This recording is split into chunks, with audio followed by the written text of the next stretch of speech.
Western leaders are giving Israel carte blanche to commit war crimes, as are much of the press. One journalist who isn't, though, is Mark Lamont Hill. On Al Jazeera, he challenged former Israeli Deputy Foreign Minister Danny Ayalon. The Secretary General of the UN, Antonio Guterres, said that he was deeply distressed by Israel's announcement of a siege on the Gaza Strip. He said that the humanitarian situation, quote, will only deteriorate exponentially, and that crucial life-saving supplies, including fuel, food, and water, must be allowed into Gaza. So the UN is saying you must do this. You are saying you're not going to do this. How do you? No, we're not saying that. He's saying doing it immediately. What I'm saying is what you're doing. No. He's saying doing it immediately. I got you. I'll tell you exactly what we're saying. I'm saying we will do everything for the Gazan people.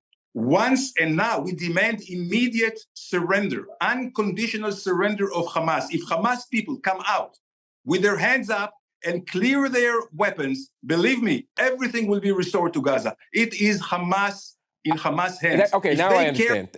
Thank you for clarifying that, sir. I think we're actually on the same page here. You're saying that once Hamas leaves, you'll grant the Gazan people food, shelter, fuel, electricity, hospitals, schooling. And if they don't, and if Hamas doesn't leave, then they'll continue to starve and die in hospitals. You are defining for the international community right now collective punishment. You're saying until Hamas acts differently, the 2 million people in Gaza are going to be treated this way. And once Hamas acts differently, these 2 million people in Gaza will be treated better. That is exactly what collective punishment is. You're holding them accountable for the actions of others. That is the definition, the textbook definition of collective punishment, sir. Now, you may accept that that's what you want to do, but this is absolutely a contravention of international law.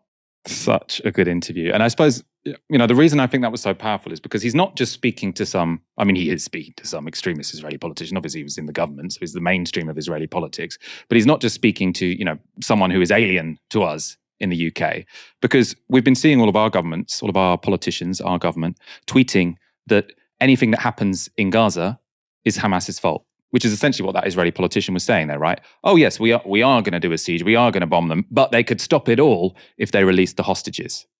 Now, that is collective punishment, but that's what James Cleverly, it's what Keir Starmer was saying for quite a while. Also, by the way, it is worth noting, Hamas have said they will release the hostages if Israel stops bombarding them and they release some of their prisoners who are held without trial. So they essentially are hostages as well, to be honest. Let's look at how Ayalon responded. No, had we pushed them into the wall, we're not pushing them to the wall. We want to open a humanitarian corridor so they can leave. But if Hamas... So that who can leave? Citizens? You're saying civilians can leave, but only through the Rafah border, correct? At this point, yes. So they can't come... where else? Your country! They can come into Israel! I'm telling you one more thing I want to say. I want you to address that point. Don't just smile, sir, respectfully. You're saying you're making a corridor. They can go to Egypt. You're bombing them. You say you want to save them, but they can't come in. First of all, I'm not smiling. I'm crying in my heart. I'm crying in my heart for all the butchery of thousands of Israelis. Why do you think the world is with us?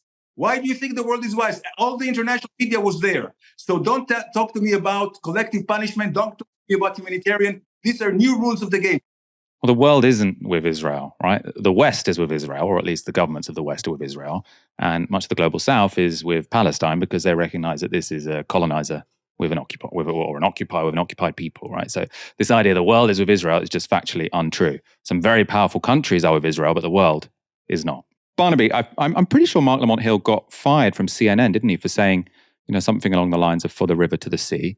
It's good to see he's got a job where he can still be pretty powerful and persuasive in a host's chair. Yeah, Mark Lamont Hill was fired from a mainstream American media organization for using a sentence which he clarified many times was a call for freedom, peace, and democracy for everybody. And that tells you just about all you need to know about the Zionist state, Israel, and about its international supporters. The most basic liberal demand, one person, one vote, is death to the Israeli state. It is an ethno-state, which doesn't even recognize an Israeli nationality on people's ID cards. They're Jewish or Arab. It is a state constructed on the basis of having a Jewish demographic majority. And that's why they can't do what would seem like the obvious thing, which is say, if we want to carpet bomb your homes, pretty criminal, and we're telling you that we want you to get out of those homes, and we've penned you into an open-air prison, we'll open the cage door and let you come into the fields that surround you in southern Israel. They won't do that because that would mean non-Jews arriving into a state that they want to retain as ethnically Jewish majority. It couldn't be more racist. It is racist to its core. And so every Western politician who gives us lectures about their commitment to principles of diversity, who kneels, for God's sake, kneels to say that Black Lives Matter, and then funnels billions of dollars to support a state that is premised on one ethnic group owning and controlling land that they got by chasing another ethnic group from it.